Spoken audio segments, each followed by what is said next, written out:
بسم الله الرحمن الرحيم. الحمد لله رب العالمين، والصلاة والسلام على أشرف الأنبياء وسيد المرسلين سيدنا وحبيبنا محمد وعلى آله وأهل بيته وصحبه أجمعين. أما بعد،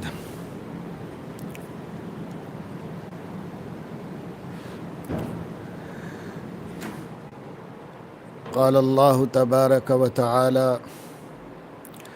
ونضع الموازين القسط ليوم القيامة فلا تظلم نفس شيئا وإن كان مثقال حبة من خردل أتينا بها وكفى بنا حاسبين. صدق الله العظيم.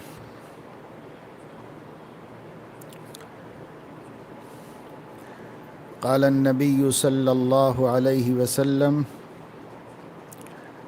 أن تعبد الله كأنك تراه فإن لم تكن تراه فإنه يراك، أو كما قال صلی اللہ علیہ وسلم.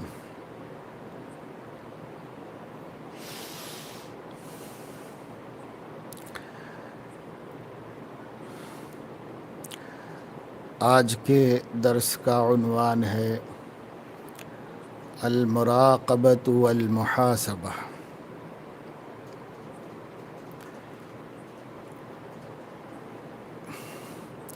یہ بھی آدمی کی اچھی صفات میں سے ایک اہم صفت ہے، اور اس کی بڑی ضرورت ہے آدمی کو. مراقبہ کے معنی ہیں ایک دوسرے کی نگرانی کرنا، اور محاسبہ کے معنی ہیں ایک دوسرے کا حساب لینا.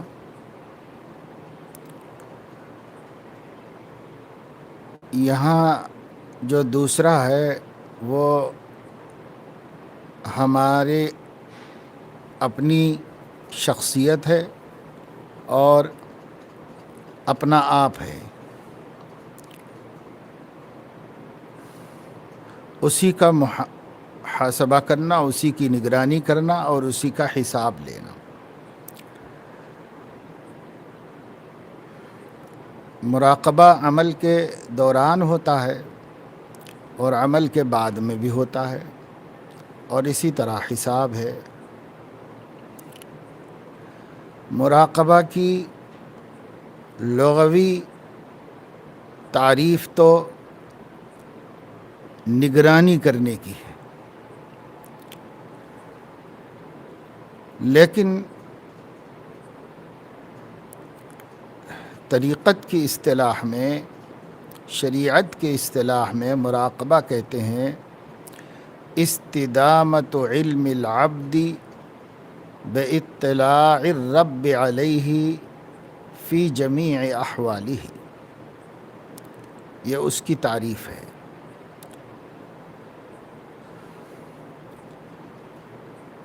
شرعی طور پر مراقبہ کہتے ہیں بندے کا اس بات کا ہمیشہ ذہن میں رہنا، معلوم رہنا کہ ہر حال میں اس کا رب اس کے حالات سے مطلع ہے. ہر حال میں، بہر صورت، ہر جگہ اس کا رب اس کے حالات پر مطلع ہے، اس کے حالات کی اس کو اطلاع ہے، اور یہ حقیقت ہے. لیکن اس حقیقت کا علم تازہ رہنا اور مسلسل رہنا، مستقل رہنا، کنٹینیو، اس کو کہتے استدامت. استدامت کا مطلب ہمیشہ رہنا. تو بندے کا اس بات کا علم ہمیشہ رہنا، بندے کو اس بات کا علم ہمیشہ رہنا، ہر وقت ذہن میں رہنا کہ رب تعالی شانہ اس کے تمام احوال اور اس کے تمام اعمال اور اس کے تمام حرکات و سکنات پر نظر رکھا ہوا ہے، اور کوئی چیز اللہ تعالیٰ کی اطلاع سے اور اس کے علم سے غائب اور خارج نہیں ہے۔ اس بات کا علم تو ہے مومنین کو، ہر مومن اس بات کو جانتا ہے، مانتا ہے، لیکن ایک ہے اس بات کا علم ہونا، اور ایک ہے اس علم کا مستقل رہنا، ہمیشہ رہنا۔ کبھی بات نکلی تو آدمی کہے کہ ہاں بھائی اللہ تعالیٰ سب جانتا ہے، اللہ تعالیٰ سب دیکھتا ہے، اب پھر بھول گیا، اب پھر ذہن میں یہ حقیقت ہے نہیں۔ تو اللہ تعالیٰ کی نافرمانی کا صدور بندے سے جب ہی ہوتا ہے جب یہ بھول جاتا ہے کہ اللہ تعالیٰ مجھے دیکھ رہا ہے۔ تو ایک ہے اللہ تعالیٰ کے جاننے کا علم، اللہ تعالیٰ کے دیکھنے کا علم، وہ تو ہے الحمدللہ، ہر مومن کو اس کا علم ہے، وہ مانتا ہے کہ اللہ پاک ہمارے حالات سے باخبر ہے، اللہ ہم کو دیکھ رہا ہے، اللہ تعالیٰ ہمارے اوپر نظر رکھا ہوا ہے، یہ سب کہتے ہیں، سب مانتے ہیں۔ یہ ایمان کا ایک حصہ ہے اور ایمانیات میں داخل ہے۔ یہاں بات اس ایمان کے ارکان کی، اجزاء کی، صفات کی نہیں ہو رہی ہے، بلکہ یہاں بات ہو رہی ہے صفات قلب کی، کمالات کی، جس کے ذریعے سے بندہ اللہ تعالیٰ کی نظر میں محبوب بنتا ہے۔ اس اعتبار سے یہ دو چیزوں میں فرق ہے، اللہ تعالیٰ کے دیکھنے کا اور اللہ تعالیٰ کے دیکھتے رہنے کا علم ہونا، یہ ایک بات ہے، اور یہ علم ہمیشہ مستحضر رہنا یہ دوسری بات ہے۔ مراقبے کے عنوان کے تحت یہ دوسری بات کی گفتگو ہو رہی ہے کہ آدمی کبھی نہ بھولے اس بات کو کہ اللہ تبارک و تعالی شانہ اسے دیکھ رہا ہے۔ قرآن کی بے شمار آیتیں اس بات کو بیان کر رہی ہیں۔ الم یعلم بان اللہ یرا، کیا اس شخص کو نہیں معلوم، وہ نہیں جانتا کہ اللہ تعالیٰ اس کو دیکھ رہا ہے؟ اس کا استحضار، اس کا مراقبہ، اس کو دھیان میں رکھنا، تم ہمیشہ تازہ رکھنا،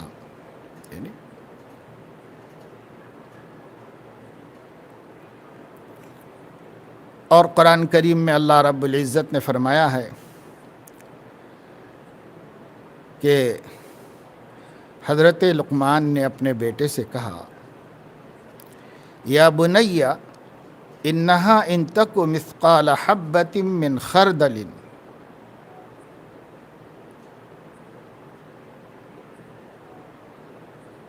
یا بنی انہا ان تک مثقال حبۃ من خردل فتکن فی صخرۃ او فی السماوات او فی الارض یأتی بها اللہ ان اللہ لطیف خبیر۔ فرمایا بیٹے، اگر کوئی چیز، کوئی بات، کوئی عمل رائی کے دانے کے برابر ہو، عرب کسی چیز کے چھوٹے ہونے کو بیان کرنے کے لیے رائی کا دانہ کہتے ہیں، اس سے بھی چھوٹی چیز ہو سکتی ہے، اس سے بھی چھوٹی کوئی چیز ہو، کوئی بھی بات ہو، چھوٹی سی چھوٹی، معمولی سے معمولی کوئی بات ہو، اور وہ چھوٹی سی بات یا وہ چھوٹی سی چیز، وہ شے فتکن فی صخرۃ، کسی چٹان کے اندر ہو، او فی السماوات، یا آسمانوں میں کہیں ہو، او فی الارض، اتنی بڑی زمین میں وہ ذرے کے برابر کوئی معمولی سی چیز یا بات یا عمل ہو، زمین میں کہیں بھی ہو،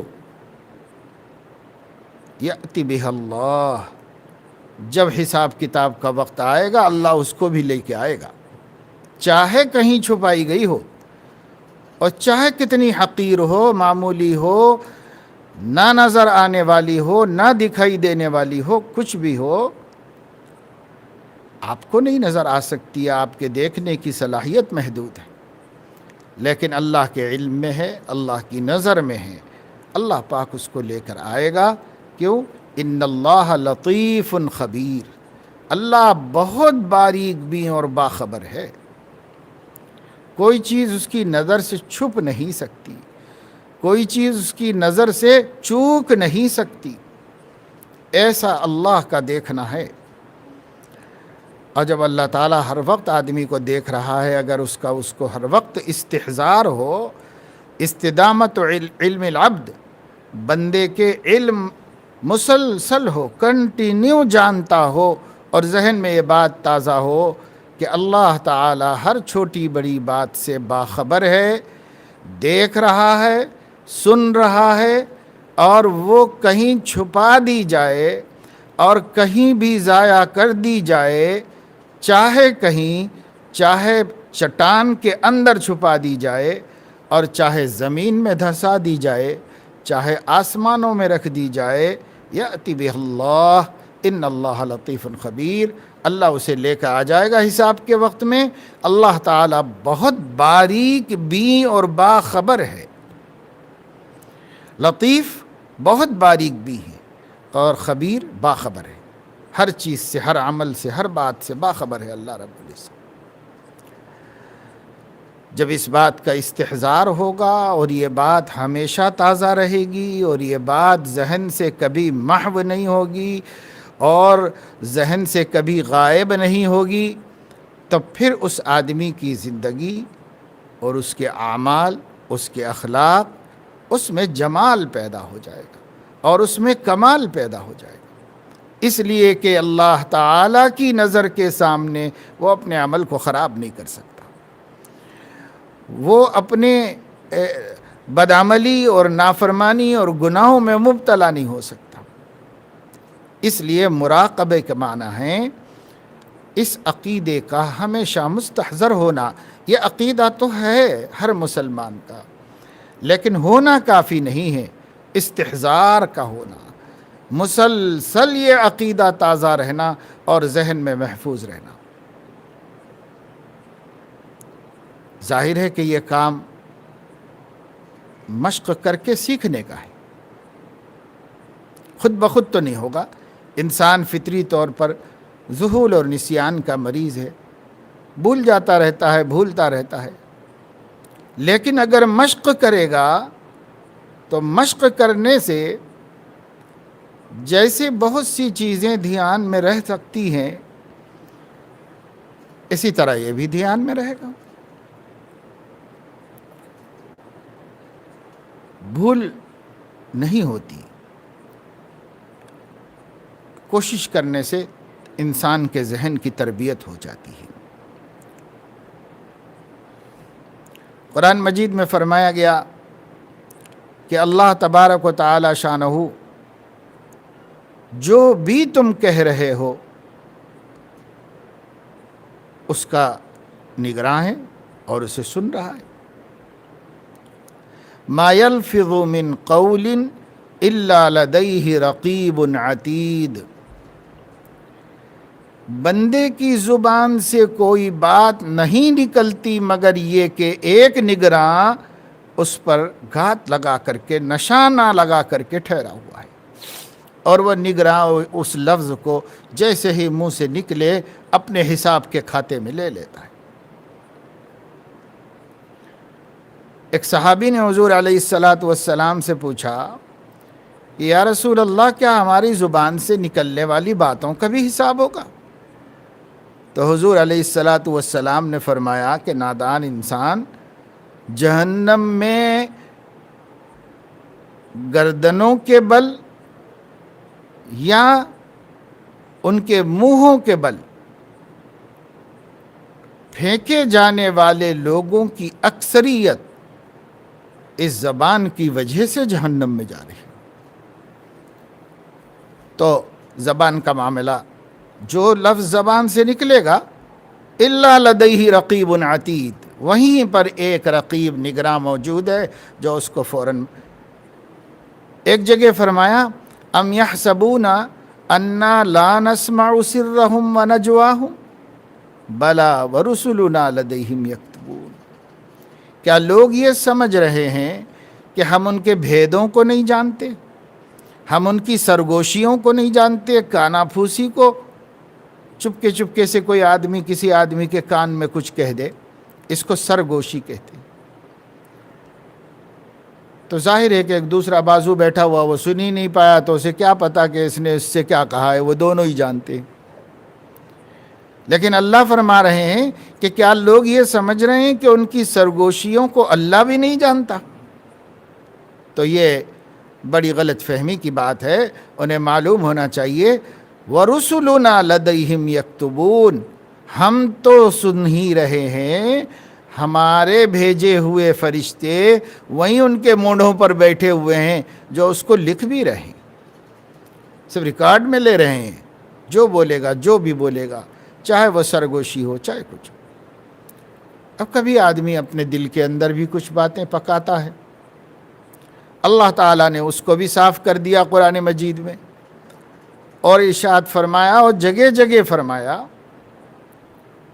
کہ یعلم ما تبدون وما کنتم تکتمون، جو تم اپنی زبانوں سے ظاہر کرتے ہو وہ بھی جانتا ہے اللہ تعالیٰ، اور جو تم اپنے دلوں میں چھپاتے ہو اللہ تعالیٰ اس کو بھی جانتا ہے. دل کی بات دل میں ہے، لیکن اللہ رب العزت کو تو سب پتہ ہے کہ اس کے دل میں کیا ہے. تو ما تبدون، جو تم ظاہر کرتے ہو، وما تکتمون، جس کو تم چھپاتے ہو، اللہ جانتا ہے اس کو. یعلم خائنۃ الاعین وما تخفی الصدور، تمہاری آنکھوں کی خیانت کو اور جو تم سینوں میں چھپاتے ہو اس کو اللہ تعالیٰ جانتا ہے. آنکھوں کی خیانت سے، خائنۃ الاعین، آنکھوں کی خیانت سے، بعض مفسرین نے فرمایا ہے کہ آدمی ایسی جگہوں پر جا رہا ہے جہاں اس سے پہلے سے معلوم ہے کہ وہاں کوئی بے پردگی ہو سکتی ہے، وہاں نامحرم پر نظر پڑ جا سکتی ہے، اس کو جانتے ہوئے بھی ایسی جگہ پر جا رہا ہے، تو یہ آنکھوں کی خیانت ہے. اس کا چور اصل میں یہ ہے کہ جا تو رہا ہے بہت شریف بن کے، باحیا و پردے دار، لیکن وہاں کیوں جا رہا ہے جہاں پر اس کی بے پردگی ہونے کا خطرہ ہے؟ معلوم ہوا کہ وہ جو ہے اپنی آنکھوں کی خیانت سے کچھ حرام لذت حاصل کر لینا چاہتا ہے، بے پردگی سے بدنگاہی کی لذت حاصل کر لینا چاہتا ہے. تو یہ خائنۃ الاعین، یہ خیانت ہے، آنکھوں کی خیانت ہے. اس سے بچنے کا وہ اہتمام کرتا ہے جسے اپنی آنکھوں کو ناپاک ہونے سے بچانے کی فکر ہے، وہ اس کا اہتمام کرتا ہے. اور وہ پہلے ہی سے سوچتا ہے کہ صاحب ایسی جگہ نہیں جانا چاہیے، ایسی جگہ پر نہیں بیٹھنا چاہیے جہاں پر آنکھوں سے خیانت ہو جائے. حضور علیہ السلام نے فرمایا دیکھو راستوں پر نہ ٹھہرا کرو، گزرگاہوں اور چوراہوں پر نہ ٹھہرا کرو، اور اگر کسی کو کسی ضرورت سے ٹھہرنا ہی پڑے تو راستے کا حق ادا کرو. صحابہ نے پوچھا وما حق الطریق، راستے کا حق کیا ہے؟ تو فرمایا ایسے نہیں ٹھہرو کہ گزرنے والے کو دشواری ہو، راستے میں کوئی چیز ایسی پڑی ہو جو گزرنے والے کو تکلیف دے سکتی ہو تو اسے ہٹاؤ، اور راستہ چلنے والوں کے اوپر نظر خراب مت کرو. یہ راستے میں جانا پڑے، راستے میں رکنا پڑے تو جاؤ رکو، مگر حق کے طریق ادا کرو. راستے کا حق ہے، اور وہ حق یہ ہے کہ راستے پر چلنے والوں کو امن دو، سلامتی دو۔ وہاں سے بہنیں گزر رہی ہیں، بیٹیاں گزر رہی ہیں، مائیں گزر رہی ہیں، تم ان کو امن دو، اور امن یہی ہے کہ تمہاری نگاہ سے ان کو محفوظ رکھو، نگاہ کی خیانت سے ان کو محفوظ رکھو۔ یعلم خائنۃ الاعین، اللہ تعالیٰ تمہاری نگاہوں کی خیانت کو جانتا ہے، نگاہوں کی خیانت کو جانتا ہے۔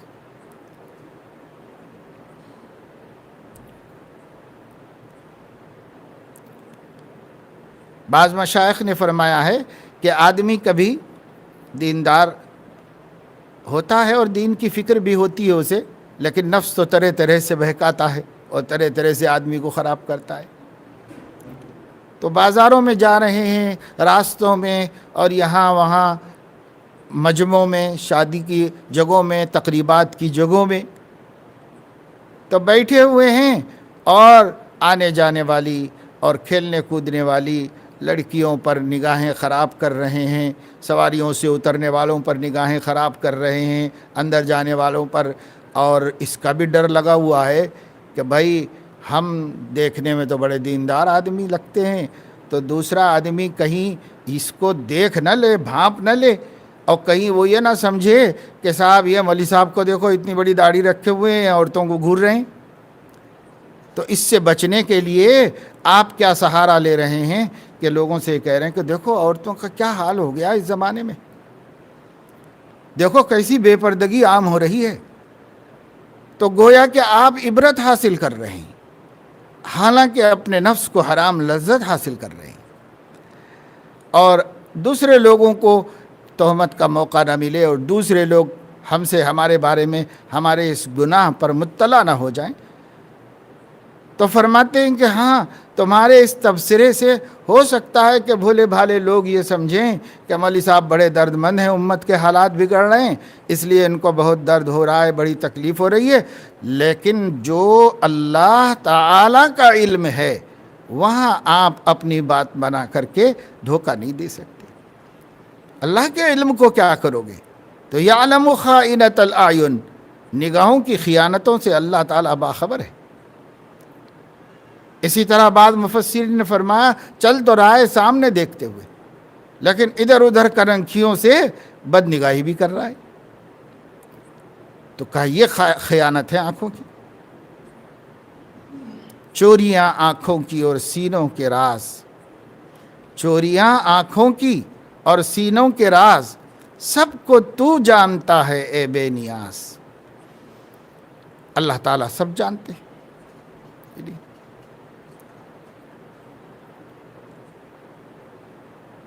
آدمی سمجھ رہا ہے، بھول جاتا ہے کہ اللہ دیکھ رہے ہیں، اللہ دیکھ رہے ہیں۔ مراقبے کا مفہوم یہ ہے کہ یہ بھولو نہیں، اسے دھیان میں ہمیشہ رکھو کہ اللہ دیکھ رہا ہے، ورنہ معلوم کس کو نہیں ہے؟ معلوم تو سب کو ہے کہ اللہ دیکھ رہا ہے۔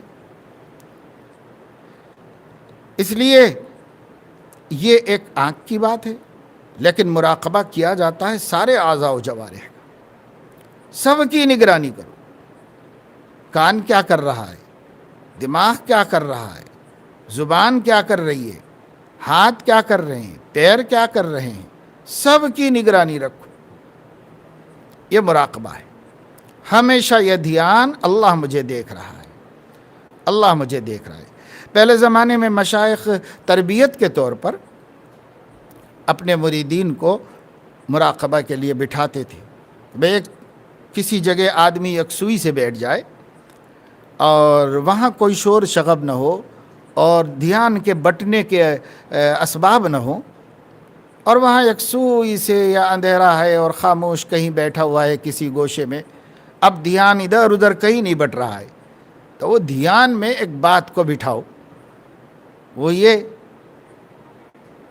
کہ اللہ حاضری، اللہ ناظری، اللہ معی، اللہ میرے ساتھ حاضر ہے، اللہ مجھے دیکھ رہا ہے، اللہ میرے ساتھ موجود ہے۔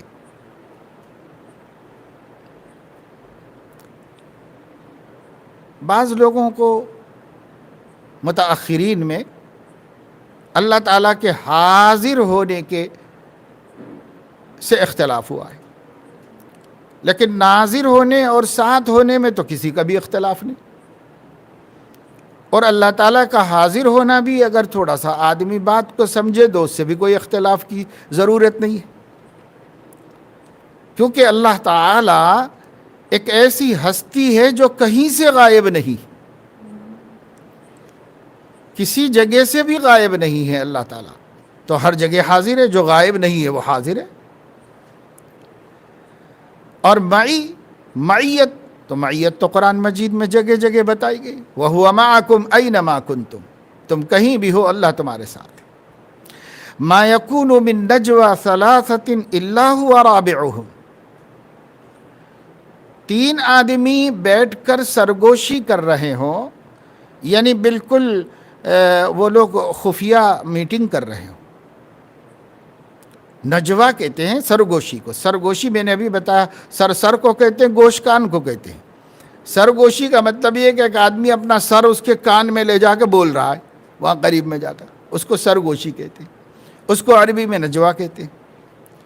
تو ما یکون من نجوا ثلاثۃ، 3 آدمی بیٹھ کر آپس میں کوئی خفیہ بات کر رہے ہوں، الا هو رابعهم، مگر یہ کہ چوتھا اللہ تعالی ہے۔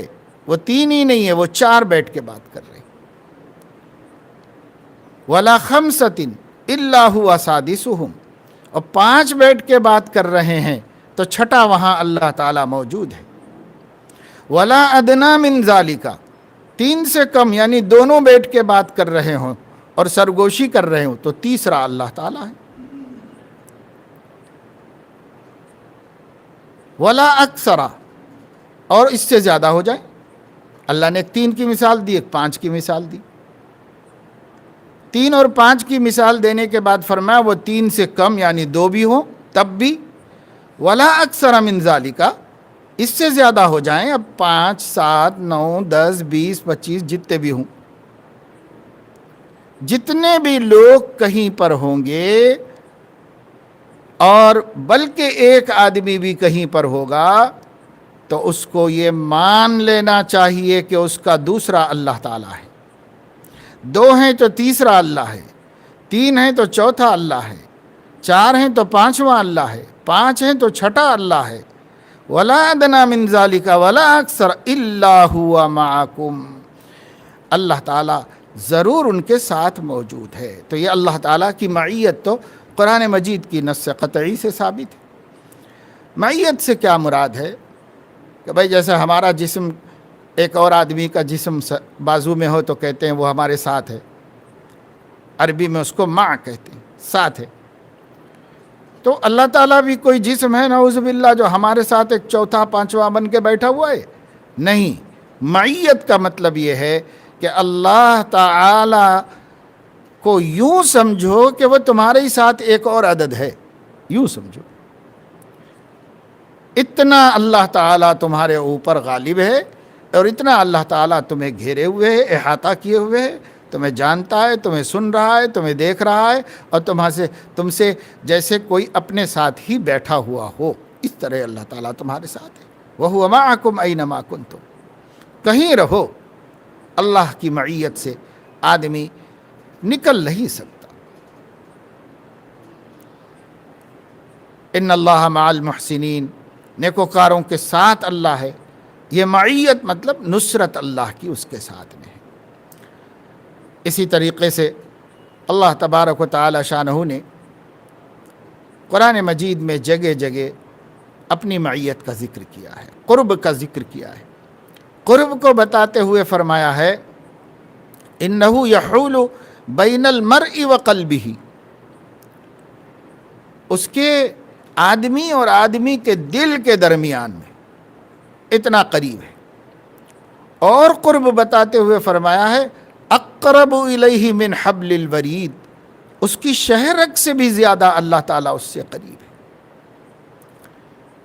اور یہ قرب اور معیت کی جو بات بتائی جا رہی ہے، اور یہ معاینہ اور مشاہدہ اور نظر اور خبر اور بصارت کی جو باتیں قرآن میں بیان کی جا رہی ہیں، بصیرم بما تعملون، خبیرم بما تعملون، ماللہ بغافل عما تعملون، یہ سب جو قرآن میں بیان کیا جا رہا ہے، یہ اس کو بتانے کے لیے کہ ہمیشہ ذہن میں رہے، کہیں تم چلے جاؤ اللہ تعالیٰ کی نگرانی سے باہر نہیں ہو سکتے، اللہ تعالیٰ کی نگرانی سے باہر نہیں ہو سکتے۔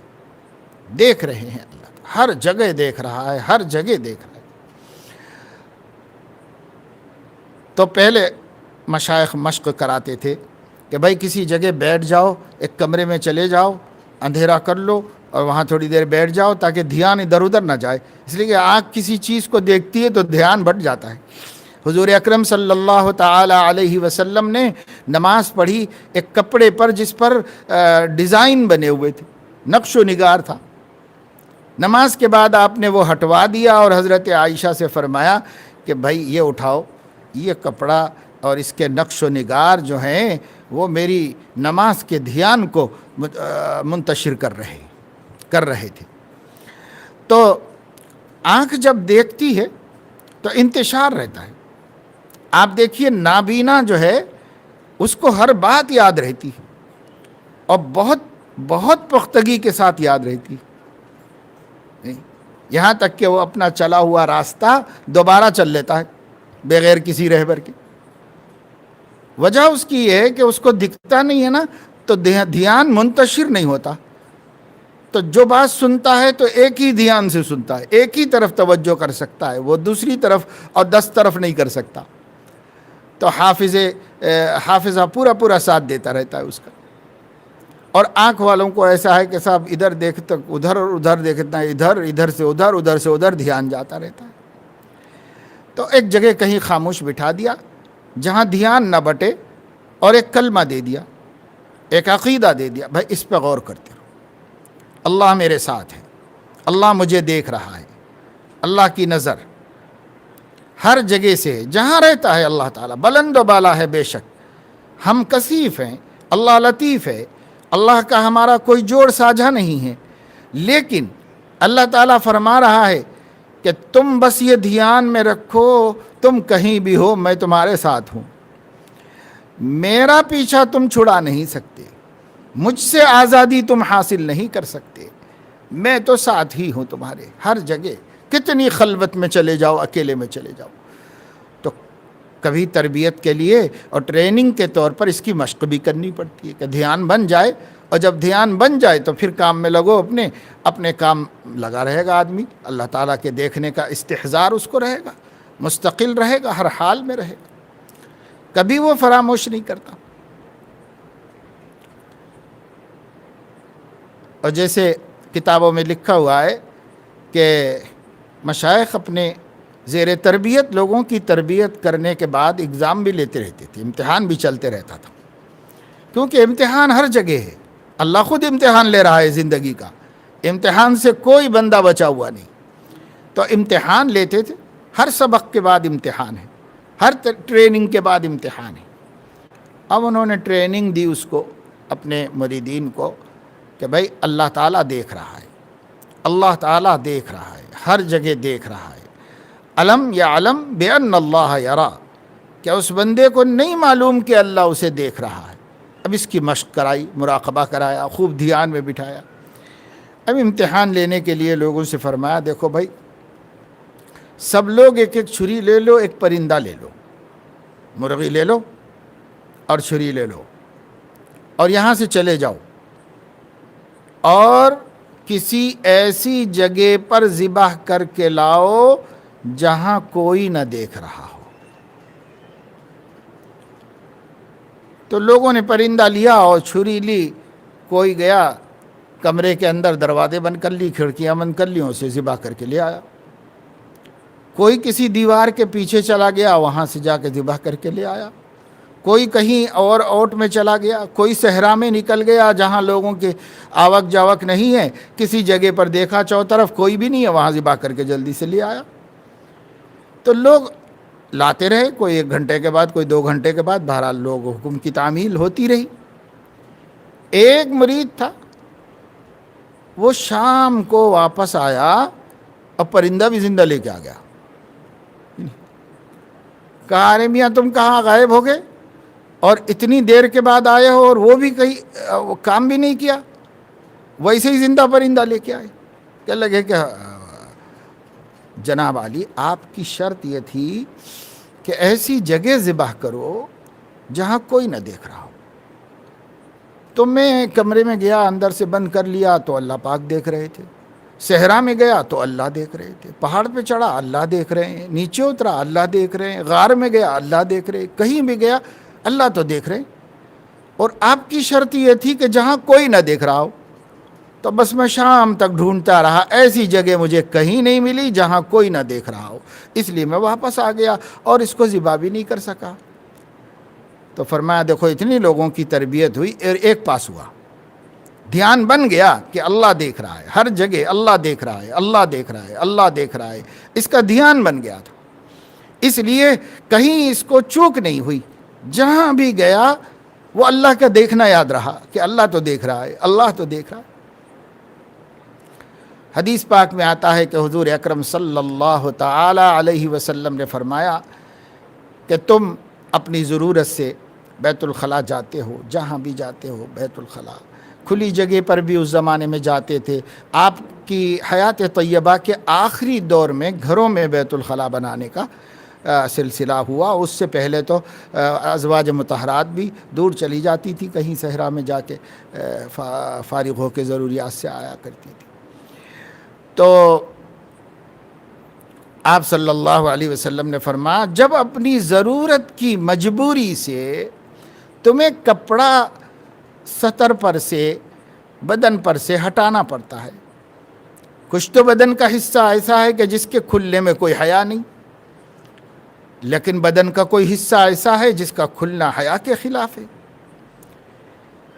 اور پیشاب پاخانے کی ضرورت کے وقت میں مجبوراً آدمی کو کھولنا پڑتا ہے, کپڑا ہٹانا پڑتا ہے. اللہ کے نبی صلی اللہ علیہ وسلم نے فرمایا جب تک زمین کے قریب نہ ہو جاؤ کپڑا اپنے سطر پر سے مت ہٹاؤ.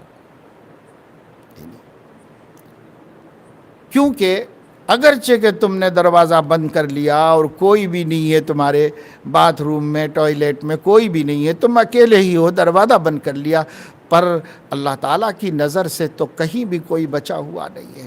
تو اپنے مولا سے, اپنے رب سے شرماتے ہوئے وہاں بھی اپنے کپڑوں کو جب بالکل زمین کے قریب ہو جاؤ یا بالکل WC کے قریب ہو جاؤ تو اس وقت ہٹاؤ. یعنی جہاں تک ممکن ہو سکے اکیلے میں بھی اپنا سطر نہ کھولو, اس لیے اللہ سے حیا کرو, اگرچہ کہ وہاں کوئی نہیں, لیکن اللہ تعالیٰ سے حیا کرو. تو حضور علیہ الصلاۃ والسلام نے اللہ تعالیٰ سے حیا کرنے کا حق, اللہ کی حیا کا حق سکھایا بندوں کو. بہرحال ایک مشق جب ہو جائے گی, حضور علیہ السلام کو یہ دھیان ہمیشہ تھا, اسی لیے آپ یہ سب تعلیمات بھی دے رہے ہیں, کیونکہ آپ کو ہمیشہ اس کا دھیان تھا. کبھی ہمارے خیال میں بھی آیا, ہمارے خیال میں خود سے نہیں آتا, اگر ہمارے نبی نہ بتائیں تو ہمارے خیال میں دھیان میں نہیں آتا خود سے. ہاں, جن لوگوں کی فطرتیں اور طبیعتیں مسخ نہیں ہوئی ہیں اور ان کی حیا جو کہ تو باقی ہے فطری حیا, تو وہ چاہے کافر بھی کیوں نہ ہو اسے حیا کی بات سے حیا آتی, چاہے اللہ سے نہ آئے لیکن اس کی فطرت میں ہوتی ہے, اس فطرت کی وجہ سے آتی. لیکن ہمیں سکھایا گیا کہ اللہ سے حیا کرو. سب سے زیادہ حیا کرنے کا حقدار اللہ تعالی ہے. حدیث پاک میں کہا گیا اللہ سے حیا کرو. استحیوا من اللہ حق حیائہ, اللہ تعالیٰ سے حیا کرو, اس سے حیا کرنے کا حق ادا کرتے ہوئے اللہ سے شرم کرو. بہرحال یہ ایک حیا کی بات ہے, لیکن بات مراقبے کی چل رہی ہے. یہ دھیان میں رکھو ہر جگہ اللہ ہے, اللہ اللہ سے آپ کبھی بھی علیحدہ نہیں ہو سکتے. اللہ آپ کے ساتھ ہے, وَهُوَ مَعَكُمْ أَيْنَمَا كُنْتُمْ, جہاں ہو اللہ تمہارے ساتھ ہے, اللہ تمہارے ساتھ ہے. اللہ تعالیٰ کی معیت کا حق ادا کرو، اللہ تعالیٰ کی معیت کا لحاظ رکھو، دھیان رکھو، خیال رکھو۔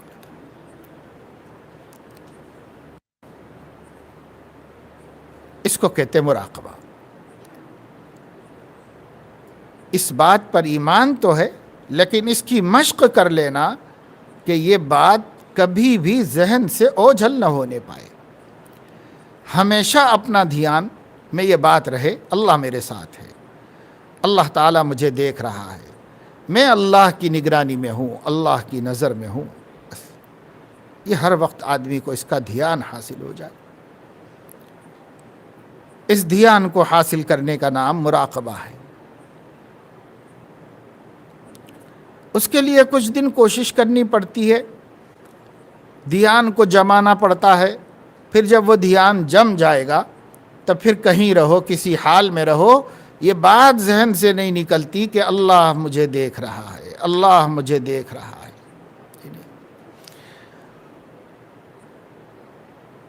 اور دوسرا اس کتاب کرنا، جیسے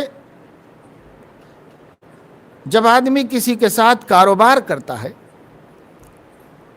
تو حساب لیتا رہتا ہے اور ہمیشہ باخبر رہنا چاہتا ہے کہ کیا نفع ہے، کیا نقصان ہے، کیا کاروبار ہو رہا ہے، کتنا ہو رہا ہے، کتنا ہوا، اب کیا صورتحال ہے، اب کیا صورتحال ہے۔ آج کل دیکھیے دنیا جو ہے جدید ٹیکنالوجی کے ساتھ جڑی ہوئی ہے، تو جو لوگ جو ہیں شیئرز خریدے ہوئے ہیں، ان کا دھیان شیئر مارکیٹ میں ہے ہمیشہ، جب دیکھو نظر رکھے ہوئے۔ ابھی پتہ چلا کہ صاحب اس کمپنی میں شیئر گر رہا ہے، فوراً اپنا سرمایہ نکال لیا اور اس میں چڑھ رہا ہے وہاں پر جوڑ دیا۔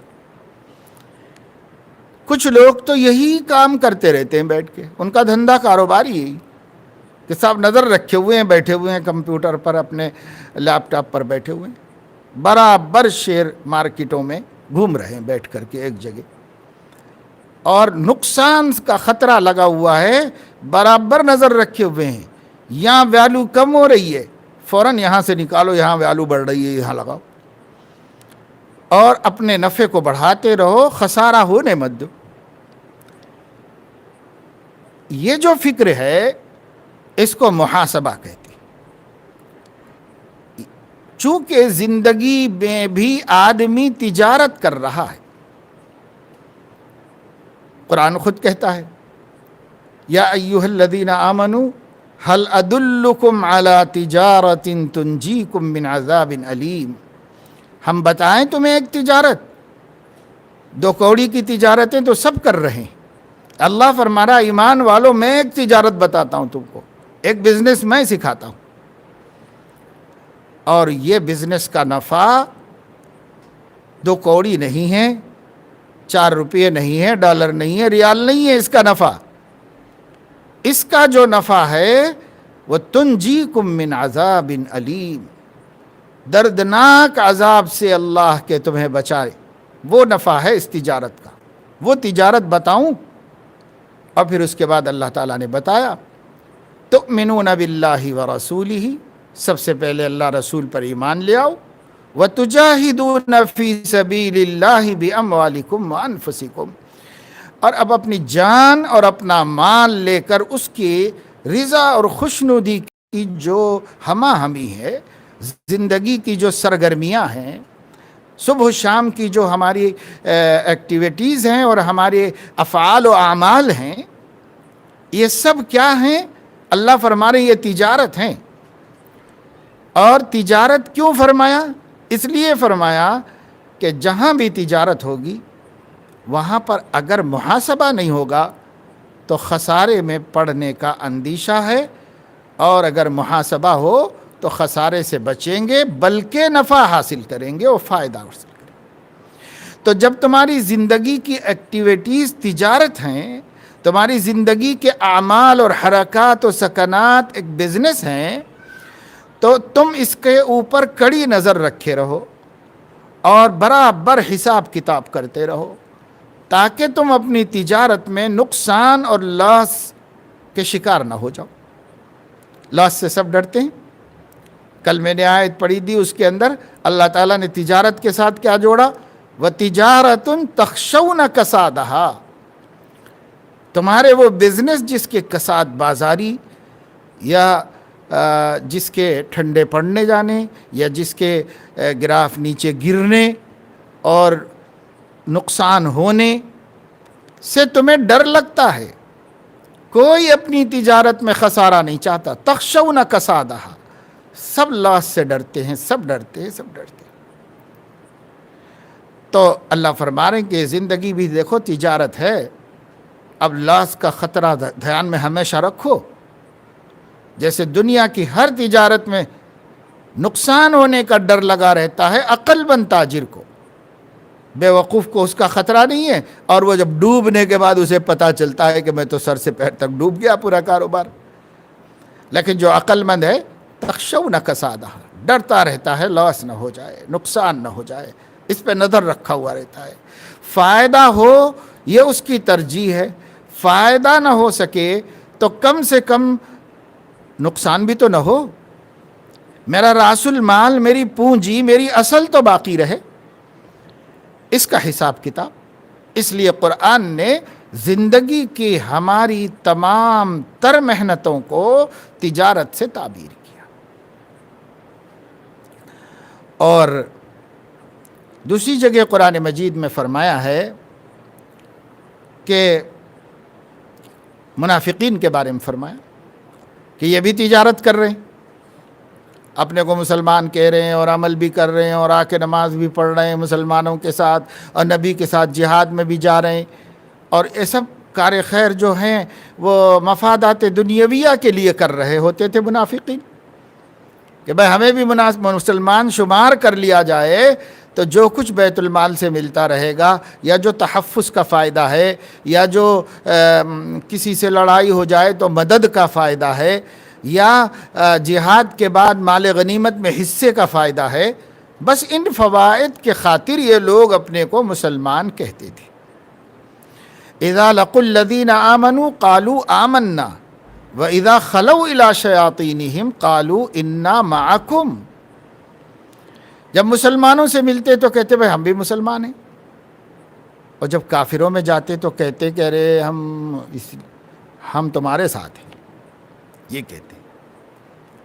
تو یہ ان کی بھی تو سرگرمیاں چل رہی ہیں، ان کی بھی تو زندگی کی ایکٹیویٹیز سب کی طرح ان کی بھی چل رہی ہیں۔ تو اللہ تعالیٰ ان کے بارے میں فرما رہا ہے فما ربحت تجارتہم وما کانوا مہتدین، یہ لوگ بھی تجارت کر رہے ہیں مگر ان کی تجارت میں کوئی ربح نہیں، کوئی فائدہ نہیں۔ اس تجارت جس میں مرابحہ نہ ہو، جس میں فائدہ نہ ہو، نفع نہ ہو، وہ کائے کی تجارت ہے؟ فما ربحت تجارتہم، ان کی تجارت نے کوئی ان کو فائدہ نہیں دیا، کوئی نفع ان کو نہیں دیا۔ یہ نہیں۔ اور مومنین کے بارے میں اللہ رب العزت نے فرمایا کہ انہوں نے اپنی تجارت میں نفع کما لیا ہے، مومنین نے اپنی تجارت میں نفع کما لیا ہے، کیونکہ صحابہ کرام نے تجارت بہت اچھی کی، اس کو لاس سے بچایا، نقصان سے بچایا، کیونکہ نگرانی ہمیشہ رہتی تھی ان کی، اپنے اعمال پر نگرانی تھی۔ یہ نہیں۔ سیدنا ابو بکر صدیق رضی اللہ تعالیٰ عنہ اور ایک غریب صحابی تھے ربیعۃ الاسلمی رضی اللہ تعالیٰ عنہ، حضور علیہ الصلاۃ والسلام نے ایک غالباً خیبر کے باغات تھے یا کہیں اور مال غنیمت میں آ گیا تھا، حضور صلی اللہ علیہ وسلم نے ایک باغ دونوں کو مشترک طور پہ دے دیا کہ بھئی تم دونوں مل کر کے یہ لے لو۔ حضرت ابو بکر ایک بڑے آدمی، اولو العزم صحابی تھے، اور حضور علیہ السلام کے مقربین اور خواص میں سے تھے، بلکہ تمام مسلمانوں میں سب سے بڑے مرتبے کے۔ اور یہ ربیعہ اسلمی ایک غریب صحابی تھے، وہ بھی صحابی تھے، بہرحال ایک باغ بانٹے بغیر دے دیا کہ یہ باغ آپ دونوں کا ہے، آپ دونوں لے لو اور خود ہی بانٹ لو۔ تو کچھ دن کے بعد ایک دن حضرت ابو بکر رضی اللہ تعالیٰ عنہ نے ان سے کہا کہ ربیعہ چلو وہ زمین کا بٹوارہ کر لیں باغ کا، تاکہ بعد میں کوئی نزاع نہ ہو، تو تقسیم کر لے، تمہارا حصہ ہمارا حصہ متعین ہو جائے۔ تو دونوں مل کے گئے، ان کے کچھ لوگ بھی ساتھ میں گئے، رشتہ دار وغیرہ ساتھ میں۔ وہاں پہنچنے کے بعد باغ کی تقسیم ہو رہی تھی، تو کھجور کے درخت تھے، باغ تو کھجوروں ہی کا ہوتا تھا۔ گن کے حضرت ابو بکر نے ان کو کچھ دیے اور خود کچھ لیے، اور درمیان سے جگہ ناپنے کے بعد جب تقسیم کی گئی تو ایک درخت بیچ میں آ رہا تھا۔ اس درخت کو ادھر بھی کیا جا سکتا تھا، ادھر بھی کیا جا سکتا تھا زمین کے بٹوارے میں۔ حضرت ابو بکر نے فرمایا کہ یہ میری طرف رہنے دو، تو ربیعہ نے کہا کہ نہیں وہ تو آپ سیدھے لکیر ماری، وہ میری طرف آئے گا تو میری طرف رہنے دیجیے۔ تو ہو سکتا ہے حضرت ربیعہ نے اس پر ضد کی ہو، حضرت ابو بکر کو غصہ آیا تو حضرت ابو بکر نے کوئی سخت بات ان کو کہہ دی۔ تھوڑی ہی دیر کے بعد حضرت ابو بکر کو احساس ہو گیا۔ انہوں نے کہا کہ دیکھو ربیعہ، دونوں کا برابر حق ہے، اس میں دونوں کو بولنے کا حق ہے، دونوں کی مشترک جگہ تھی، تقسیم ہو رہی ہے، تو میں نے تم کو سخت بات کہہ دی، تو میں تم سے معافی مانگتا ہوں۔ تو انہوں نے کہا کہ نہیں میں معاف نہیں کروں گا، اب یہ معاملہ اللہ کے حوالے ہے۔ حضرت ابو بکر نے کہا کہ ارے بھائی جانے دو، معاف کرو، ہم کہہ رہے ہیں کہ بھائی ہم سے زیادتی ہو گئی، معاف کر دو۔ وہ کہنے لگا کہ نہیں اب وہ بات رہنے دیجئے، وہ اللہ کے حوالے ہے۔ تو حضرت ابو بکر نے کہا کہ دیکھو تم معاف نہیں کرو گے تو میں اللہ کے نبی سے شکایت کر دوں گا۔ تو حضرت ابو بکر جلدی جلدی حضور علیہ السلام کی بارگاہ کی طرف چل پڑے۔ اب وہ باغ واغ کا مسئلہ رہ گیا اور مسئلہ آخرت کا سامنے آ گیا۔ وہ سب چھوڑا اور جلدی سے گئے حضور کی طرف۔ حضرت ربیعہ بھی ان کے پیچھے پیچھے چل پڑے۔ حضرت ربیعہ کے کنبے کے لوگ بھی جا رہے تھے پیچھے پیچھے، بچے عورتیں سب جا رہے تھے۔ تو یہ لوگ آپس میں باتیں کر رہے تھے کہ دیکھو ابو بکر بھی بڑے عجیب آدمی ہیں، ڈانٹا بھی انہوں نے ہی اور شکایت بھی وہی کرنے جا رہے ہیں، غلطی انہی کی ہے اور شکایت بھی وہ کر رہے ہیں، حالانکہ ہمارے آدمی کو شکایت کرنا چاہیے تھا، وہ خود شکایت کرنے جا رہے ہیں۔ تو ضرورت پڑے ہم لوگ گواہی دیں گے، غلطی ان کی ہے۔ تو ایسے یہ لوگ آپس میں باتیں کر رہے تھے۔ تو حضرت ربیعہ اسلمی نے پلٹ کر ان لوگوں کو روکا اور کہا کہ سب واپس نکلو یہاں سے، سب واپس جاؤ، کوئی آنے کی ضرورت نہیں ساتھ میں۔ جانتے ہو وہ کون ہے؟ وہ ابو بکر ہیں۔ اگر وہ ناراض ہو گئے تو نبی ناراض ہو جائیں گے، اور نبی ناراض ہو گئے تو اللہ ناراض ہو جائے گا، اور اللہ ناراض ہو گیا تو میرا کوئی ٹھکانہ نہیں ہے زمین آسمان میں۔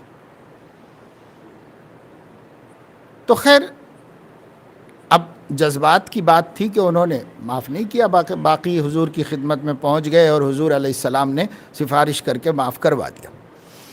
لیکن کہنا یہ ہے کہ صدیق اکبر کو یہ جو ایک بات بشری تقاضے سے ہو گئی، لیکن کتنی دیر لگی؟ ایک دن بھی نہیں گزرا، ایک رات بھی نہیں گزری، اسی اسپاٹ پہ اسی جگہ پر۔ یہ ہے اللہ کے دیکھنے کا استحضار کہ اللہ دیکھ رہے ہیں، اور حساب کتاب جاری ہے تجارت کا۔ دیکھو یہ خسارے کی بات ہو گئی، اب نقصان ہو گیا اس معاملے میں، اللہ ناراض ہو جائیں گے، پکڑ میں آ جائیں گے۔ یہ آخرت کا خسارہ ہے، یہ تجارت کا نقصان ہے۔ فوراً سمجھ میں آ گئی بات، اور فوراً سے جا کر کے انہوں نے اس معاملے کو پہلے فکر کر کے ختم کرا دیا۔ کہا یہ زمین امین تو رہنے دو، یہ باغ، یہ مال، یہ جائیداد، یہ یہی رہ جائے گی دنیا میں، اور تجارت تو آخرت کی ہو رہی ہے، آخرت کی تجارت کی فکر کرو۔ تو اللہ تعالیٰ نے قرآن میں ہماری زندگی کو تجارت سے تعبیر کیا، اور منافقین کی تجارت کو نقصان دہ تجارت قرار دیا، لاس اور خسارے کی تجارت قرار دیا، اور مومنین کی تجارت کو کامیاب تجارت قرار دیا اللہ تعالیٰ۔ کیوں؟ اس واسطے کہ مومن نقصان پر نظر رکھا ہوا ہے، محاسبہ کر رہا ہے، برابر حساب کتاب اس کے سامنے ہے، کہاں گھاٹا ہو رہا ہے، کہاں گھاٹا ہو رہا ہے۔ دیکھو حدیث ہے نا، حضور اکرم صلی اللہ تعالیٰ علیہ وسلم نے پوچھا صحابہ کرام سے، اتدرون من المفلس، جانتے ہو محتاج کون ہے؟ غریب محتاج کون ہے؟ تو صحابہ نے بعض روایات میں ہے کہ یہ کہا کہ من لا دینار لہ ولا درہم، جس کے پاس دینار و درہم نہیں ہے، مال نہیں ہے، روپیہ پیسہ نہیں ہے، وہ مفلس ہے۔ بعض روایات میں ہے کہ انہوں نے کہا کہ اللہ و رسولہ عالم۔ تو حضور علیہ الصلاۃ والسلام نے فرمایا کہ نہیں، روپیہ پیسہ ہو یا نہ ہو اس سے حقیقی مفلس نہیں ہوتا، وہ مجازی مفلس ہے۔ حقیقی مفلس کون ہے؟ حقیقی مفلس وہ ہے نمازیں پڑھیں، روزے رکھے، جہاد کیا، قربانی کی اور دین کے کام کیے، خیر خیرات کیے، بہت سارے اعمال لے کر اللہ کے سامنے حاضر ہوئے، اور وہاں آنے کے بعد جب حساب کتاب ہونے لگا اللہ تعالیٰ کے سامنے تو ضرب ھذا واکل مال ھذا وشتم ھذا، اس کا مال ڈبایا تھا، اس کے پیسے کھا لیے تھے، اور اس کو مارا تھا، اور اس کو برا بھلا کہا تھا، اس کی غیبت کی تھی، اس پر بہتان لگایا تھا، اس کو 4 آدمیوں کے سامنے رسوا کیا تھا، اور اس کے ساتھ یہ معاملہ کیا، اس کے ساتھ یہ معاملہ کیا۔ تو اب اللہ تعالیٰ فرمائیں گے کہ بھائی اس نے جس کی غیبت کی ہے اس کی نیکیاں اس کو دے دو، جس پر تہمت لگائی ہے اس کو تھوڑی دے دو، جس کا مال کھا گیا تھا ناحق اس کو دے دو تھوڑے۔ حقوق العباد، چاہے وہ حقوق عرضی ہو، آبرو کے حقوق ہو، یا مال کے یا جان کے، 3 قسم کے حقوق وابستہ ہیں کسی بھی آدمی کے ساتھ، اس کا جان، اس کا مال اور اس کی آبرو، یہ 3 چیزیں۔ حضور اکرم صلی اللہ علیہ وسلم نے فرمایا کہ جس نے کلمہ لا الہ الا اللہ کی تصدیق کر دی تو اس کی جان، اس کا مال اور اس کی عزت ہمارے پاس گروی ہو گئی اور وہ محفوظ ہو گئی۔ وَحِسَابُهُ عَلَى اللَّهِ، اس کی کمی بیشیاں کہاں ہیں؟ اس کا حساب ہمارے ذمے نہیں، اللہ کے ذمے ہے۔ ہمارے ذمے جو ہے وہ اس کے مال، آبرو اور اس کی جان کی حفاظت ہے، ہمارے ذمے۔ تو اب حقوق 3 چیزوں سے جڑے ہوئے ہوتے ہیں۔ جو دوسرا آدمی ہے، اس آدمی کے اگر ہم نے جان کو نقصان پہنچایا، یہ حق العبد ہے۔ اگر ہم نے اس کے مال کو نقصان پہنچایا، یہ حق العبد ہے۔ اگر ہم نے اس کی آبرو اور عزت کو نقصان پہنچایا تو یہ حق العبد ہے۔ اب حقوق العباد کا معاملہ آ رہا ہے قیامت میں، اور ہیں بڑے نیک آدمی، حاجی اور نمازی اور خیرات کرنے والے اور سخی اور فلاں ماشاءاللہ بہت کچھ خوبیاں لے کے آئے، خیرات و حسنات یہ بانٹی جا رہی ہے، اہل حقوق کو دیے جا رہے ہیں۔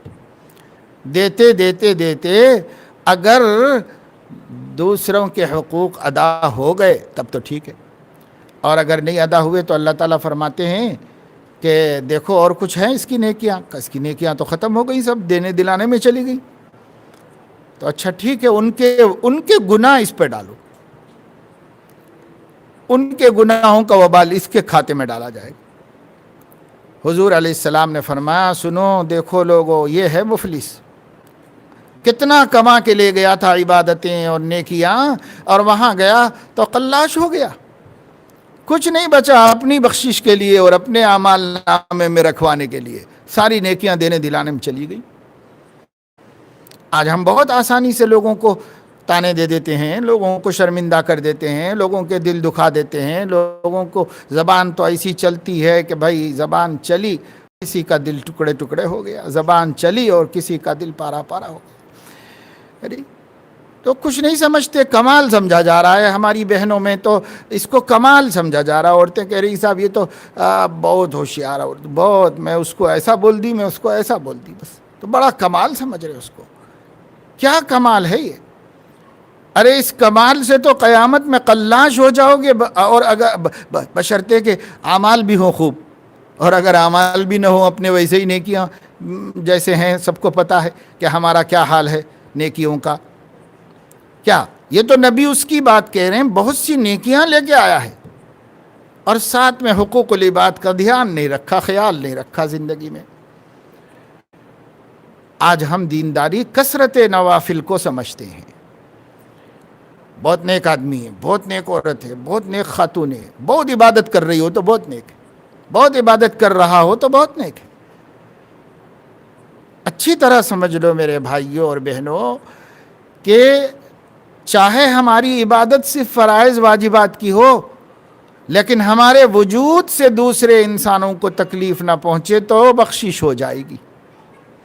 لیکن ہم پہاڑوں جیسے اعمال صالحہ لے کر جائیں، لیکن ہمارے ذمے اللہ کے بندوں کے حق ہیں، تو یہ سب تو بٹنے بٹانے میں ختم ہو جائے گا، کیا رہے گا وہاں پر؟ تو یہ محاسبہ ہے۔ محاسبہ کی تعریف یہ ہے ان یتصفح الانسان فی لیلہ ما صدر من افعال نہارہ۔ آدمی اپنی شام میں، یعنی جب سونے لگے تو تھوڑی دیر بیٹھ جائے، کیونکہ اب تو کچھ کام کرنا نہیں ہے، اب تو بس بستر پہ لیٹنا ہے۔ تھوڑی دیر بیٹھ جائے اور تھوڑی دیر بیٹھ کر کے محاسبہ کرے۔ محاسبہ کیا؟ محاسبہ ما صدر من افعالہ من افعال نہارہ۔ صبح اٹھا تھا تو اس وقت سے لے کر کے اب سونے جا رہے ہیں، اٹھا تھا یا اٹھی تھی صبح، اب وہاں سے لے کے اب سونے جا رہے ہیں، پھر بسترے پہ آ گئے، تو وہاں سے جائزہ لینا شروع کرو۔ جب ہم اٹھے تھے بستر پہ سے، وہاں سے ہم نے کیا کر رہا، پھر کیا کیا، پھر کیا کیا، پھر اس کے بعد کیا کیا، پھر اس کے بعد کیا کیا، پھر اس کے بعد صبح سے شروع کرو، دھیان دے کے دھیان میں، پھر میں نے کیا کام کیا، پھر کسی سے ملاقات ہوئی تھی تو کیا بات کی تھی، کیا باتیں ہوئی تھی، سب پہ غور کرتے چلے جاؤ، یہاں تک کہ اب پھر بستر پہ ہم آ کے بیٹھے ہیں تو اب تک صبح سے دن بھر ہم سے کیا کیا افعال کا صدور ہوا ہے، پھر ان افعال میں جو اچھے افعال ہوئے ہیں، اچھی باتیں ہوئی ہیں، اچھے کام ہوئے ہیں، ان پر اللہ کا شکر بجا لاؤ، اور یہ طے کرو کہ بھائی یہ کاموں کو کل اور بڑھا دیں گے، یہ اچھے کام ہیں ماشاءاللہ، اللہ نے آج توفیق دی مجھے، آج تو میں نے اتنے کیے، کل زیادہ کریں گے، کل اس سے بڑھ کے کریں گے، اس کا عہد کرو بیٹھ کے۔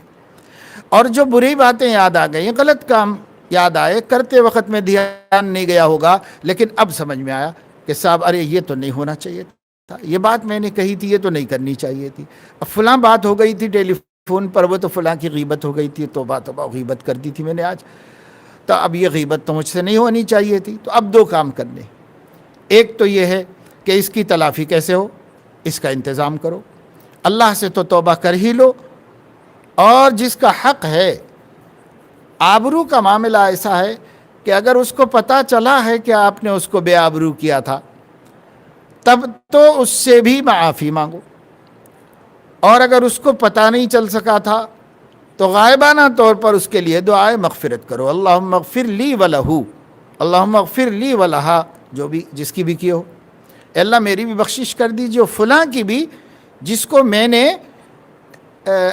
دوسرے کے سامنے رسوا کیا لیکن ابھی اس کو پتہ نہیں چلا، اب اس کو پتہ چلائیں گے آپ کے، دیکھیے میں آپ کی غیبت کی تھی، تو اور تکلیف ہوگی، کیونکہ ابھی تو تکلیف نہیں ہوئی، اس کو نہیں پتہ چلا تو اس لیے اس کو تکلیف نہیں ہوئی، اب آپ معافی مانگنے کے لیے اس کو جا کے پہلے پتہ دیں گے تو یہ اچھی بات نہیں ہے، تکلیف ہوگی، تو بھئی تکلیف دے کے معافی چاہنے کے بجائے غائبانہ طور پر آپ اللہ تعالیٰ سے کہیے کہ اللہ میں نے ان کی حق تلفی کی ہے، ان کی بخشش کر دیجئے، انہیں معاف کر دیجئے، ان کے گناہوں کو معاف کر دیجئے، میں آپ سے دعا کرتی ہوں مجھے بھی معاف کر دیجئے، یہ اللہ تعالیٰ سے کہہ لیں۔ یعنی جیسے ایک صاحب نے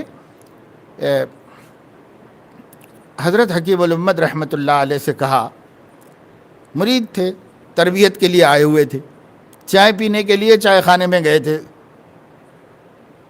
تو وہاں کوئی لوگ بیٹھ کے چائے پی رہے تھے۔ ہر جگہ اللہ کے نیک بندوں کے چاہنے والے بھی ہوتے ہیں اور مخالفین معاندین بھی ہوتے ہیں۔ تو کچھ لوگ ان حضرت کو برا بھلا کہہ رہے تھے کہ صاحب یہ جو یہاں پر پیر صاحب ہیں، مولانا صاحب ہے، ایسی آدمی ویسے آدمی، ایسے کچھ کہہ رہے تھے۔ اب یہ مرید تھے تو ان کو کہاں اچھا لگے گا، ان کو بہت تکلیف ہوئی، بہت برا لگا ان کو۔ تو انہوں نے اپنے حالات لکھ کے پیش کیے، تو اس میں ایک بات یہ بھی لکھ کے پیش کی کہ آج میں گیا تھا چائے پینے کے لیے چائے خانے پر، وہاں کچھ لوگ ایسی باتیں کر رہے تھے آپ کے بارے میں، تو مجھے بہت سخت صدمہ ہوا اور بڑی تکلیف پہنچی۔ یہ بات انہوں نے حضرت کو لکھ کے دی۔ تو اس دن کی پوری مجلس حضرت کی اسی ان کے حال پر تھی، پوری مجلس میں اسی پر حضرت نے گفتگو فرمائی اس دن، اور بڑا لمبا ملفوظ ہے، کمالات اشرفیہ میں چھپا ہوا ہے۔ خلاصہ اس کا یہ ہے کہ حضرت نے ان سے یہ فرمایا کہ انہوں نے میری برائی کی تھی اور مجھے برا بھلا کہا تھا، آپ نے میرے ساتھ کیا بھلائی کی؟ ان سے حضرت نے یہ سوال فرمایا، انہوں نے برائی کی تھی تو آپ نے میرے ساتھ کیا بھلائی کی؟ اور دیکھو میاں، یہ تو بات ایسی ہو گئی کہ ایک آدمی نے مجھے مارنے کے لیے تیر پھینکا تھا، وہ رستے میں گر گیا تھا، آپ نے لا کے مجھے نشانے پہ لگایا ہے۔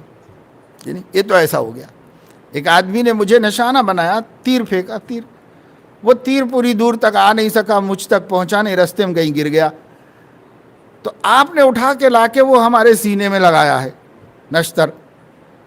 تو یہ تو ایسا ہی ہوا کہ ایک آدمی کو اتنی ہمت نہیں تھی کہ میرے سامنے آ کے مجھے برا بھلا کہہ کر میرا دل دکھاتا، تو وہ کہیں باہر بیٹھ کے کر رہا تھا، آپ وہ سب باتیں لا کے نقل کر کے میرا دل دکھا دیے، وہ تو نہیں دکھا سکا، آپ نے دکھا دی۔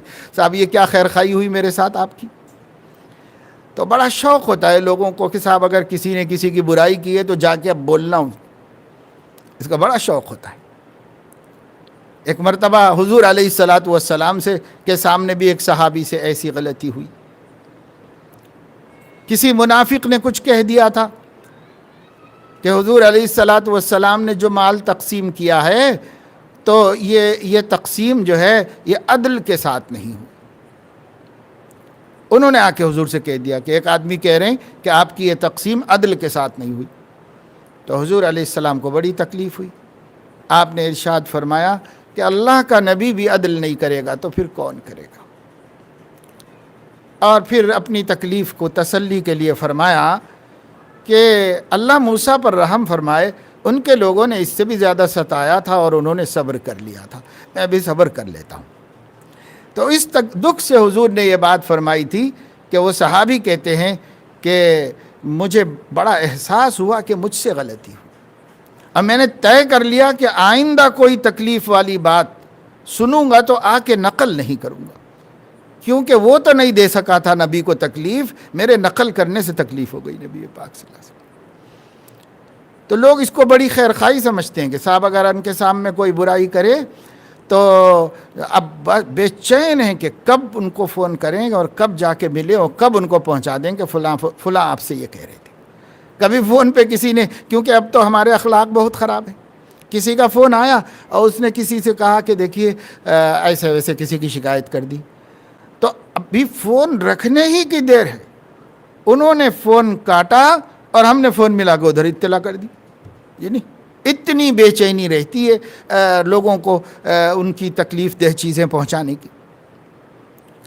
تو بھائی یہ بھی دیکھ لو کہ مفلس بن رہے ہیں، قیامت کے مفلس بن رہے ہیں، کوئی اچھے کام نہیں کر رہے ہیں۔ اپنے نماز روزے پہ بہت زیادہ ناز مت کرو، اپنے اخلاق کی بھی فکر کرو کہ اگر ہمارے اخلاق نہیں بنے ہوئے ہیں تو یہ سب عبادتیں دھری رہ جائیں گی یا تقسیم ہو جائیں گی، دوسروں کو چلی جائے گی۔ کیا کر رہے ہیں ہم کو سب سے زیادہ اس کی فکر کرنا۔ اس لیے حضرت حکیم الامت علیہ الرحمہ نے فرمایا ایک حیثیت سے منکرات اور گناہوں سے بچنا نیکی کرنے سے زیادہ اہم ہے. اس کی بھی اہمیت ہے لیکن ایک حیثیت سے. لیکن آج جہاں کہیں دینداری کا خیال آیا تو کچھ عبادتوں کے اور کچھ سنتوں کے اختیار کر لینے کو دینداری کہہ لیا گیا، اور اپنے اخلاق کی کوئی پرواہ نہیں کی کہ یہ اخلاق کی خرابی سارے دین کی لٹیا ڈبو دے گی، سارے اعمال اور عبادات دھرے رہ جائیں گے یہ اخلاق کی خرابی کی وجہ سے. اپنے اخلاق کی ہمیں فکر نہیں، تو محاسبہ کر لو شام میں. اس لیے فرما رہے ہیں یہ اس سلسلے منجیات میں اس کو شامل کیا گیا کہ مراقبہ ہو، محاسبہ ہو، دونوں چیزیں ہوں. اور جب یہ حساب کتاب روزانہ کریں گے نا تو اپنا کھاتا اپنے سامنے رہے گا، اور اپنی تجارت کس پوزیشن میں ہے یہ سمجھ میں آتا رہے گا. اس کا نتیجہ یہ ہوگا کہ زیادہ بگڑیں گے نہیں ہم، زیادہ خراب نہیں ہوں گے، بلکہ اچھے بننے کی فکر غالب رہے گی، اور اپنی خوبیوں خرابیوں کو ختم کرنے کی فکر غالب رہے گی. مگر یہ مراقبہ محاسبہ ہوتا ہے. مراقبہ یہ ہے 24 گھنٹے اللہ کے دیکھنے کا استحضار تازہ رہے، اور محاسبہ یہ ہے ہر سونے سے پہلے آج کا کھاتا نمٹا لو، آج کا جائزہ لے لو، آج کیسا گزرا ہمارا دن. اس لیے کہ سیدنا عمر بن الخطاب رضی اللہ تعالیٰ عنہ فرماتے ہیں حاسبوا انفسکم قبل ان تحاسبوا، اپنے آپ کا حساب لے لو اس سے پہلے کہ اللہ تمہارا حساب لینے بیٹھے. اور جب اللہ لینے بیٹھے گا تو پھر تلافی کی صورت میں آج اگر ہم کر لیں گے حساب تو جو کچھ خسارہ ہوا ہے اس کی تلافی کر لیں گے، لیکن جب اللہ حساب لے گا تب کوئی صورت نہیں ہوگی تلافی. اس لیے اپنا حساب خود ہی صحیح رکھو، صحیح کرتے رہو کام. تو اس کے لیے محاسبہ بڑی مددگار چیز ہے، مراقبہ بھی اور محاسبہ بھی بڑی مددگار چیز ہے. اس کی عادت ڈالنا، مراقبہ کی مشق کرنا. اللہ ہمیں دیکھ رہا ہے، اللہ ہمیں دیکھ رہا ہے. اس آیت کا مراقبہ کریں. بزرگوں نے فرمایا ہے کہ غافل لوگ اپنی غفلت ختم کرنا چاہتے ہوں تو اس آیت کا مراقبہ کثرت سے. الم یعلم بان اللہ یرا، الم یعلم بان اللہ یرا، کیا اس کو نہیں معلوم کہ اللہ تعالیٰ دیکھ رہا ہے. اس کو اتنا دھیان میں بٹھا لیں، ہم کچھ بول رہے ہوں تو اللہ تعالیٰ کے دیکھنے کا احساس ہو، اور ہم کچھ کر رہے ہوں تو اللہ تعالیٰ کے دیکھنے کا احساس ہو. پھر محاسبے کی عادت ڈالیں. محاسبے کے 2 موقع ہیں، ایک قبل العمل اور ایک بعد العمل. بعد العمل تو میں نے بتایا کہ رات کو بیٹھو اور ہر رات کو اپنا جائزہ لے کے سو جاؤ. بستر پہ پڑھتے ہیں، تھکے ہارے ہیں، چلو لیٹ گئے تو لیٹے لیٹے ہی سوچو اور کرو. اچھا تو یہ ہے کہ بیٹھو تھوڑی دیر، بیٹھ کر سوچو. اور اگر نہیں تھکے ہارے ہیں تو لیٹ جاؤ، لیٹ کر کے سوچنا شروع کرو کہ صبح سے میں نے کیا کیا. مگر ہو سکتا ہے نیند آ جائے گی اس میں. تو اس وجہ سے ہم کو چاہیے کہ ہم محاسبہ کریں. اور قبل العمل کیا ہے؟ قبل العمل یہ ہے جو کام بھی کرو، جو بات بھی بولو، بولنے سے پہلے اس کے بھلے برے ہونے کا جائزہ لے لو. کرنے سے پہلے اس کے بھلے برے ہونے کا جائزہ لے لو. اگر بھلا ہے تو کرو، شام کو پچھتانا نہیں پڑے گا، اور اگر برا ہے تو چھوڑ دو. بات بھلی ہے تو کرو، اب بری ہے تو نہ کرو. اس لیے کہ شام میں حساب لینا ہے. حساب میں تو تکلیف ہی ہوگی، ہم کو بھی ہوگی، اور ہمارا اعمال نامہ جب اللہ کے حضور پیش ہو جائے گا اللہ تعالیٰ کو بھی ناراضگی ہوگی. اس لیے قبل العمل محاسبہ یہ ہے کہ بولنے سے پہلے سوچو اور کرنے سے پہلے سوچو. اور بعد العمل محاسبہ یہ ہے سونے سے پہلے دن بھر کا جائزہ لے کر اللہ تعالیٰ سے صلح کر کے سو جاؤ. اگر حقوق العباد میں ہے کوئی چیز تو اس کی تلافی کرنی ہو. اگر صرف یہ ہے کہ صاحب ان کو کوئی تکلیف نہیں پہنچی ہے غائبانہ تو ابھی تلافی کر لو، اللہم اغفر لہ ولہ، اللہم اغفر لی ولہ، تو تلافی ہو گئی. اور اگر کوئی ایسی چیز ہے جس کی تلافی ادائیگی حق کے ساتھ کرنی ہے تو اللہ سے عہد کر لو سونے سے پہلے کہ اللہ یہ چیز کی طرف دھیان نہیں گیا تھا، یہ غلطی ہوئی ہے، یہ حق العبد ہے، انشاءاللہ میری زندگی میں آپ برکت دیجئے، میں صبح اٹھ کر اس کام کو کر لوں گا، اس کام کو کر لوں گی، اس کی تلافی کل ہی کر لوں گی، کل کے کھاتے میں نہیں بھیجوں گی، میں آپ کو یہ بولا نہیں بھیجوں گا، یہ اللہ تعالیٰ سے کہہ کر سو جاؤ۔ اگر موت آ گئی تو اللہ تعالیٰ اس کے تو لحاظ کریں گے کہ اس بندے کا، اس بندی کا ارادہ تھا کل یہ کام کر لینے کا، اب میں نے ہی اس کو زندگی نہیں دی، لہذا نہیں پوچھوں گا اس کو، تو بچ جائیں گے۔ اور اگر اللہ نے زندگی دے دی تو عہد کو پورا کر لو اللہ تعالیٰ کے، اس معاملے کی صفائی کر لو، بس یہ محاسبہ ہے۔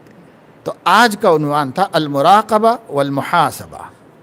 مراقبے کی تعریف ہے استدامت علم العبد باطلاع الرب علیہ فی جمیع احوالہ، اپنے تمام حالات میں اللہ تعالیٰ کے ہر وقت دیکھتے رہنے اور نگرانی کرتے رہنے کا، اور اللہ کے علم میں ہماری ہر حرکت و سکون ہونے کے عقیدے کا استدامت، یعنی یہ عقیدہ کنٹینیو ہمارا ساتھ دیتا رہے اور ہمارے ذہن میں مستحضر رہے، یہ مراقبہ ہے۔ اور محاسبہ ایک قبل العمل ہے کہ کرنے اور بولنے سے پہلے سوچ لو کہ یہ مناسب ہے نہیں مناسب ہے، بعد میں پچھتانے کا کوئی فائدہ نہیں۔ مناسب ہے تو کرو، نہیں مناسب ہے تو نہ کہو نہ کرو۔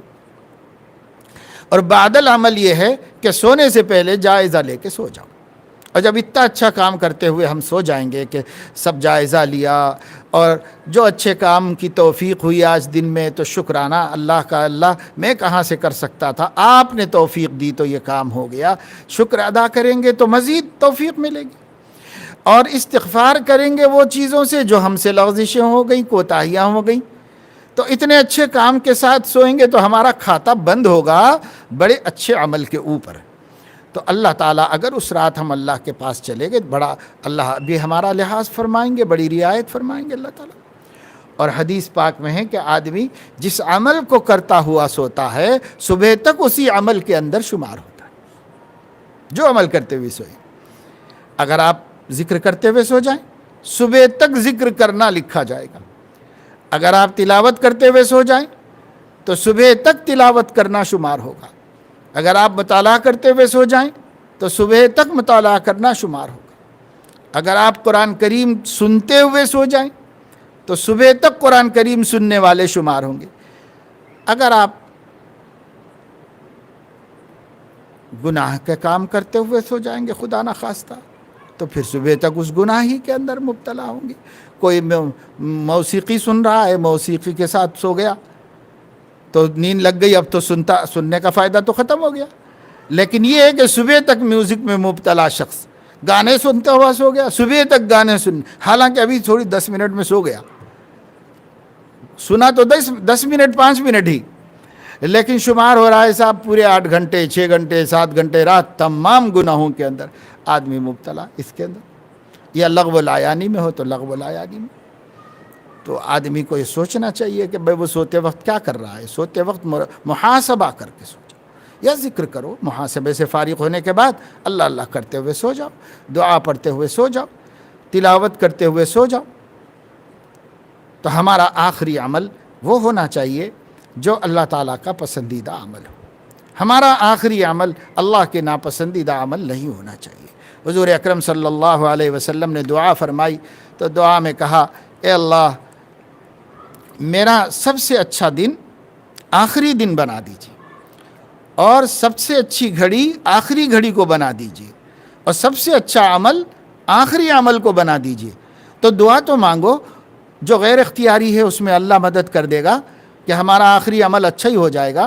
لیکن یہ جو اختیار میں ہے کہ بھائی النوم اخت الموت، نیند جو ہے وہ موت کی بہن ہے، اور حضرت علی فرماتے ہیں کہ روح جو ہے وہ 100 نسموں سے بنی ہوئی ہے، اور 99 نسمیں اللہ تعالیٰ آنکھ نیند لگتی اپنے پاس بلا لیتے ہیں۔ روح کے ہماری روح کا 99% حصہ اللہ کے پاس ہوتا ہے، اور ایک کے ساتھ ہماری زندگی کی بقا ہوتی ہے، لگا ہوا ہے ہمارے ساتھ۔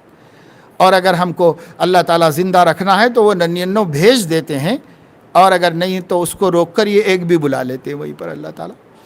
اسی لیے حضور علیہ الصلاۃ والسلام سوتے وقت اللہ تعالیٰ سے یہی تو کہتے تھے، ان امسکتہا فاحفظہا، ان امسکتہا فاغفر لہا، اے اللہ روح کو وہیں روک لیتے ہیں آپ آج میرے سونے کے بعد تو بخشش کر دیجئے۔